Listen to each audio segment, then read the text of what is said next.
Hello friends, मेरा नाम है विशाल गुप्ता और आप लोग देख रहे हैं मेरा YouTube channel real education centre. आज हम आपको बताएंगे डिस्कवरी ऑफ प्रोटॉन के बारे में। डिस्कवरी ऑफ प्रोटॉन में ही कैनाल्स रेज, एनोड रेज और पॉजिटिव रेज के बारे में आप लोगों को पता चलेगा। चलिए शुरू करते हैं। इसके पहले मैंने डिस्कवरी ऑफ इलेक्ट्रॉन पे वीडियो बनाई थी और इसमें जो जो बातें बताए थे उसको एक बार फिर से दोहरा लेते हैं।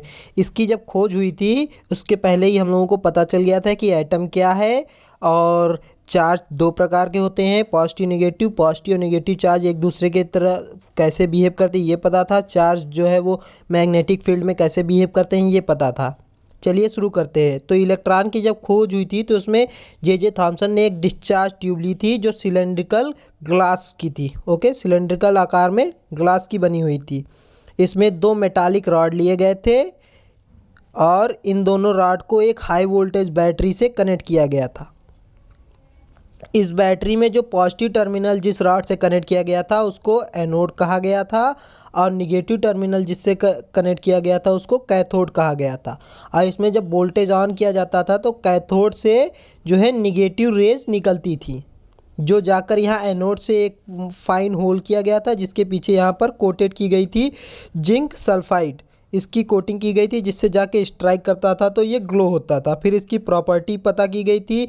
इसमें मैग्नेटिक फील्ड लगाया गया तो देखा गया कि ये पॉजिटिव जो चार्ज है उसके तरफ डिफ्लेक्ट हो जाता है। इससे पता चला था कि ये निगेटिव है। मैग्नेटिक फील्ड में लगाया गया था तब पता चला उसमें भी डिफ्लेक्ट होता था जिससे ये पता चला था कि ये जो है निगेटिव चार्ज रखता है। ठीक है, इसी तरह इस पे और आगे खोज करने के लिए कि एटम जो है वो न्यूट्रल होता है, इसी को आगे चेक करते हुए जर्मन फिजिस्ट गोल्डस्टीन ने 1886 में फिर से इसमें आगे खोज शुरू की। तो इसमें जो है कैथोड जो है पहले ऐसे मेटालिक जैसे एनोड लगा है वैसे ही लगा था, उसके जगह इन्होंने परफोरेटेड कैथोड लगाया गया। परफोरेटेड का मतलब उसमें जो है फाइन फाइन छेद थे, बहुत महीन महीन ढेर सारे छेद थे।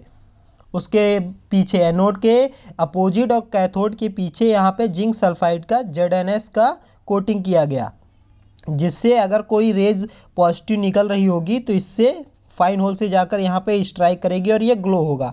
क्योंकि अगर उसमें पॉजिटिव रेज नहीं होता है तो एटम जो है वो निगेटिव होना चाहिए, मगर एटम जो है वो न्यूट्रल होता है तो उसमें से अगर निगेटिव रेज निकल रही हैं तो पॉजिटिव रेज भी निकलनी चाहिए। इसीलिए ये एक्सपेरिमेंट किया जा रहा था। तो जब इसको पावर ऑन किया गया तो इसमें से पॉजिटिव रेज निकलकर यहाँ पे स्ट्राइक कर रही थी।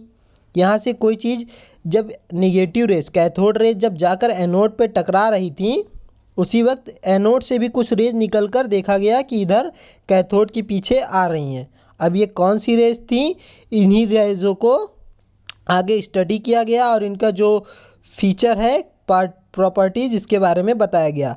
तो इसी रेज को जो है कैनाल रेज या फिर एनोड रेज या फिर पॉजिटिव रेज कहा गया। कैनाल रेज इसलिए कहते थे ये जो होल है इससे निकल रही है, इसी के लिए इसको कैनाल रेज भी कहते थे। चलिए देखते हैं। तो इसी में जो गैस भरी होती है जो इसमें अभी दिखाया गया, इसमें जो गैस है इसी गैस से दरअसल ये निगेटिव रेज कैथोड रेज जो है वो टकराती थी तो जो गैस होता था वो आयोनाइज हो जाता था और आयोनाइज होने से उसमें से इलेक्ट्रॉन निकल जाते थे इलेक्ट्रॉन के साथ, और इलेक्ट्रॉन जो है वो पॉजिटिव जो पॉजिटिव टर्मिनल है उस तरफ अट्रैक्ट होते थे। हमेशा निगेटिव रेज पॉजिटिव की ओर और पॉजिटिव रेज निगेटिव की ओर अट्रैक्ट होता था। तो कैथोड से जो है निगेटिव रेज निकलती थी, वो निगेटिव रेज ही इलेक्ट्रॉन थी। ये इलेक्ट्रॉन जाकर गैस के एटम से जब टकराती थी तो उससे एक इलेक्ट्रॉन और निकाल लेती थी और दोनों जाकर निगेटिव निगेटिव चार्ज एनोड पे जाके स्ट्राइक करते थे।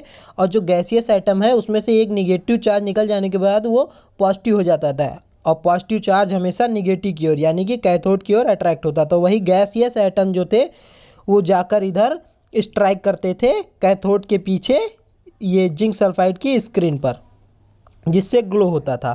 चलिए ये देखते हैं। ये जैसे कि ये एम गैस उसके अंदर भरा हुआ है डिस्चार्ज ट्यूब में, उससे निगेटिव ये जो है इलेक्ट्रॉन आकर कैथोड रेज आके टकराई तो जो गैस है वो आयोनाइज्ड हो गई। उसके बाद ये निगेटिव रेज साथ में एक और इलेक्ट्रॉन अपने ले गई। ये जो इसमें एम जो है ये गैसियस एटम है, ई जो है ये इलेक्ट्रॉन है जो कैथोड रेज से इमिट हो रही थी बैटरी से पावर देने पर उसको, और जो एम प्लस है ये जो पॉजिटिव हो गया गैस जो वो आयोनाइज हो गया। ठीक है, और इसमें जो प्रोटॉन है, जब इसमें जो डिफरेंट डिफरेंट गैस पे इसकी वैल्यू अलग आ रही थी, जो चार्ज है उसकी वैल्यू अलग आ रही थी। तो जो हाइड्रोजन सबसे ज़्यादा जो वैल्यू आ रही थी वो हाइड्रोजन गैस पे आ रही थी।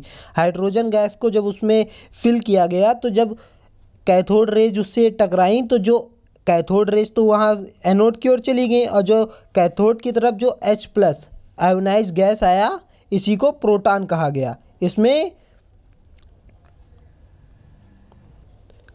इसमें चार्ज टू मास रेशियो जो है वो सबसे ज़्यादा आया था। ठीक है, इसका जो नाम है प्रोटॉन ये रदरफोर्ड ने दिया था। ठीक है, बाकी सब जो रेज गैसें थी उस पर अलग अलग सबको जो रेज है उन्हीं को पहले प्रोटॉन माना जाता था, मगर नहीं, ये जो H+ गैस थी इसी को प्रोटॉन माना गया। बाकी सब जो है वो रेज थी, पॉजिटिव रेज में। ठीक है, प्रोटॉन जो है हाइड्रोजन को एटम को माना जाता था। चलिए आगे इसकी प्रॉपर्टी देख लेते हैं। जो प्रोटॉन था या फिर जो पॉजिटिव रेज थी वो पॉजिटिव थी क्योंकि वो निगेटिव की ओर अट्रैक्ट होती थी, और मैग्नेटिक फील्ड लगाने पर भी वो निगेटिव की ओर अट्रैक्ट होती थी। और ये पार्टिकल की तरह ही बिहेव करती थी, जैसे इलेक्ट्रॉन के रिसर्च किए गए थे वैसे सारे एक्सपेरिमेंट इस पर भी किए गए थे। इसमें पेंडल लगाया गया तो परछाई बन रही थी, और व्हील, पेंडल वाली व्हील लगाई गई तो व्हील जो है घूम भी रहा था। और ये इसमें जो ये है ये जिंक सल्फाइड के जो प्लेट पे स्ट्राइक करती थी तो वो ग्लो होने लगता था रेड कलर में, और ये स्ट्रेट लाइन में, क्योंकि जो फाइन होल है ठीक उसके सामने ही जाकर स्ट्राइक करती थी। इससे पता चलता है कि ये जो है स्ट्रेट लाइन में ट्रेवल करती है, सीधी लाइन में। और इसका जो different charge to mass ratio है वो डिफरेंट गैसों के लिए डिफरेंट होता था। सबसे ज़्यादा जो आया था वैल्यू वो आया था प्रोटॉन यानी हाइड्रोजन गैस के लिए। ठीक है, अगर वीडियो आप लोगों को मेरी अच्छी लगी हो तो प्लीज़ लाइक शेयर सब्सक्राइब करिएगा। इससे रिलेटेड कोई और जानकारी अगर होगी तो उसको मैं कमेंट में लिख दूंगा, उसको आप लोग पढ़ लीजिएगा।